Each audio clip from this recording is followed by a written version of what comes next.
নমস্কাৰ আপোনালোক সকলোকে মোৰ ইউটিউব চেনেল ডিপি ইনফোনিডৰ এই গুৰুত্বপূৰ্ণ ভিডিঅ'টোলৈ স্বাগতম জনাইছোঁ। ছাৰবিদেউসকল, এই ভিডিঅ'টোত 5টা বিভাগৰ কৰ্মচাৰীৰ বাবে অসমৰ বিত্ত বিভাগৰ পৰা জাৰি কৰা এখন অত্যন্ত গুৰুত্বপূৰ্ণ নটিফিকেশ্যনৰ ইনফৰমেশ্যনখিনি অতি চমুকৈ জনাবলৈ চেষ্টা কৰিম। আশা কৰিছোঁ আপোনালোকে ভিডিঅ'টো শেষলৈকে চাই ইনফৰমেশ্যনখিনি ভালদৰে জানি ল'ব। লগতে ভিডিঅ'টো প্ৰতিগৰাকী শিক্ষক তথা ৰাজ্যিক কৰ্মচাৰীৰ লগত শ্বেয়াৰ কৰিব যাতে সকলোৱে এই গুৰুত্বপূৰ্ণ খবৰটো লাভ কৰিব পাৰে। তেনেহ'লে আহকচোন ভিডিঅ'টোৰ মূল কথাখিনিলৈ আগবাঢ়োঁ। ছাৰবিদেউসকল, এইখন হৈছে যোৱা 26/6/2025 তাৰিখে government of Assam finance audit and fund ডিপাৰ্টমেণ্টৰ তৰফৰ পৰা জাৰি কৰা এখন অত্যন্ত গুৰুত্বপূৰ্ণ নটিফিকেশ্যন। ইয়াৰ ছাবজেক্টটো হৈছে extension of Apun Ghar interest subvention scheme to the employees of state PSUs NHM SSA etcetera.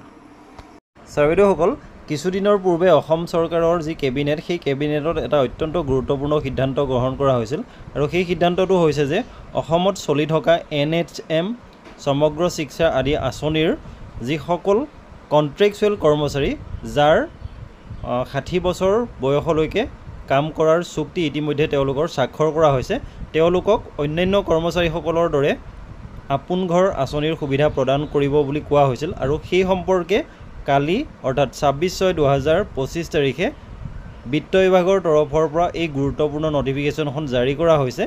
ইয়াত বিভাগকেইটা উল্লেখ কৰি দিয়াৰ লগতে কেইটামান গুৰুত্বপূৰ্ণ চৰ্ত উল্লেখ কৰি দিয়া হৈছে।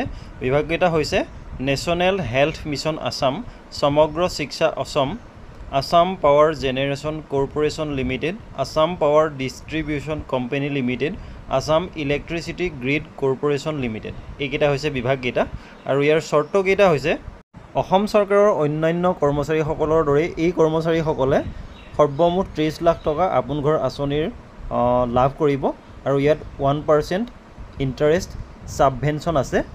গতিকে তেওঁলোকে যিসকল কৰ্মচাৰীৰ 60 বছৰ বয়সলৈকে তেওঁলোকৰ কাৰ্যকাল চুক্তিপত্ৰত স্বাক্ষৰিত হৈছে তেওঁলোকে এই সুবিধাটো লাভ কৰিব পাৰিব আৰু এই কৰ্মচাৰীসকলে তেওঁলোকৰ HR মেনেজাৰ তথা ঊৰ্ধ্বতন কৰ্তৃপক্ষৰ তৰফৰ পৰা এক বিশেষ NOC ছাবমিট কৰিব লাগিব যাতে তেওঁলোকে কোনটো বিভাগত কাম কৰি আছে, কি আঁচনিৰ অধীনত কাম কৰি আছে, তেওঁলোকৰ চাকৰিৰ কাৰ্যকাল 60 বছৰ বয়সলৈকে নটিফাই কৰা বা চুক্তিবদ্ধ কৰা হৈছে নে নাই সেই বিষয়ে এখন NOC ছাবমিট কৰিব লাগিব।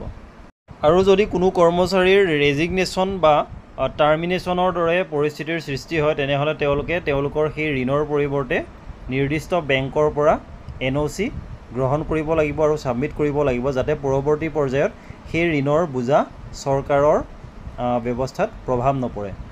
আৰু 4 নম্বৰত কৈছে যে বাকী সকলো টাৰ্মছ এণ্ড কণ্ডিশ্যন পূৰ্বৰ দৰেই ঠিকেই থাকিব, বাহাল থাকিব। এইকেইটা নতুনকৈ এইসকল কৰ্মচাৰীৰ বাবে উল্লেখ কৰি দিয়া হৈছে। গতিকে ছাৰ বাইদেউসকল, এই গুৰুত্বপূৰ্ণ কথাখিনি এই ভিডিঅ'টোৰ জৰিয়তে অতি চমুকৈ জনাবলৈ চেষ্টা কৰিলোঁ। ধন্যবাদ।